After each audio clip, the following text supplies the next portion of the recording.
تو آئیے اس پر بات کرتے ہیں۔ تم بن جیا نہ جائے، کتنا ڈرامٹک، کتنا فلمی لگتا ہے نا یہ جملہ۔ فلموں میں، گانوں میں، شاعری میں تو خیر بہت ہی سنا ہے، لیکن سچ پوچھیں تو یہ احساس، یہ فیلنگ ہم سب نے کبھی نہ کبھی کسی نہ کسی کے لیے ضرور محسوس کی ہے۔ ہاں، مانتے ہیں کہ یہ سننے میں تھوڑا سا اوور دی ٹاپ لگتا ہے، لیکن سچ کہوں تو یہ ایک بہت ہی حقیقی اور طاقتور احساس ہے، اور یہ صرف رومانٹک لو تک محدود نہیں ہے۔ یہ احساس ہماری زندگی میں بہت سے الگ الگ لوگوں کے لیے ہو سکتا ہے۔ جیسے یونیورسٹی کا وہ ایک دوست جس کے بغیر گزارا ہی مشکل لگتا تھا، جو ہماری ہر بات، ہر مذاق سمجھتا تھا، جس کے ساتھ وائب ہی الگ تھی۔ یا وہ کزن جو ہمارا پہلا بیسٹ فرینڈ تھا، جس سے ہر راز، ہر بات شیئر کی جاتی تھی۔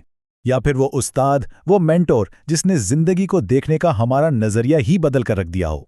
کبھی کبھی یہ احساس کسی بڑے، کسی سرپرست کے لیے بھی ہوتا ہے جو ہمیں مشکل وقت میں راستہ دکھاتا ہے۔ اور ہاں، وہ پہلا کرش تو بھائی کون بھول سکتا ہے؟ تو یہ جو شدید لگاؤ ہے، یہ انٹینس اٹیچمنٹ، یہ کوئی عجیب بات نہیں، بلکہ انسانی تجربے کا ایک بہت ہی بنیادی حصہ ہے۔ اس میں کوئی شرمندگی یا گلٹ والی بات ہی نہیں ہے۔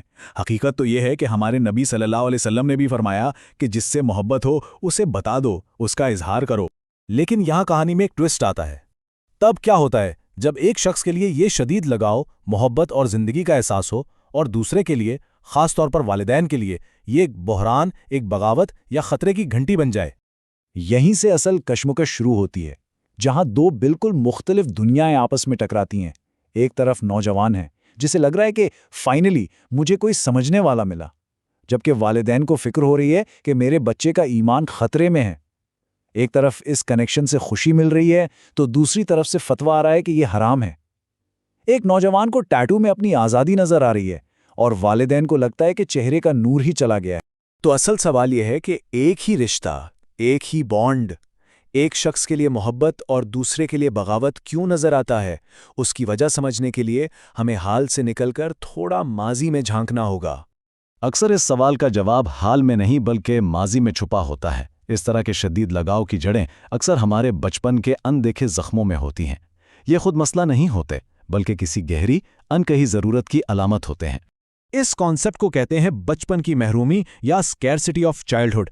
اس کا مطلب یہ ہے کہ جب کسی بچے کی محبت، توجہ، آزادی اور خاص طور پر کھیل کود جیسی بنیادی ضروریات پوری طرح سے نہیں ملتی، تو اس کے اندر ایک خلا، ایک وائڈ پیدا ہو جاتا ہے۔ سوچیں، ایک ایسا بچہ جو ہمیشہ صرف پڑھائی کے دباؤ میں رہا، جسے کبھی کھل کر کھیلنے یا دوست بنانے کا موقع ہی نہیں ملا۔ یہ خلا اکثر گھر کے کشیدہ ماحول یا باہر کے پریشر کی وجہ سے بنتا ہے۔ یہ پروسیس 3 سٹیپس میں ہوتا ہے۔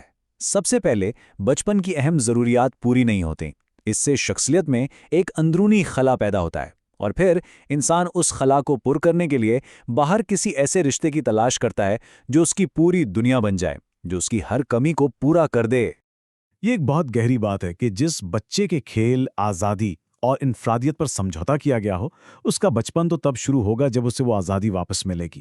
تو وہ جو شدید لگاؤ نظر آ رہا ہوتا ہے، وہ دراصل اپنے کھوئے ہوئے بچپن کو دوبارہ حاصل کرنے کی ایک بے چین کوشش ہوتی ہے۔ اس مسئلے کو حل کرنے کے لیے سب سے پہلے یہ سمجھنا ضروری ہے کہ دو لوگ ایک ہی چیز کو بالکل مختلف طریقوں سے دیکھ سکتے ہیں۔ ان کے نقطہ نظر یعنی پرسپیکٹیو میں زمین آسمان کا فرق ہو سکتا ہے۔ اس بات کو سمجھنے کے لیے چلیں ایک چھوٹا سا مائنڈ ایکسپیریمنٹ کرتے ہیں۔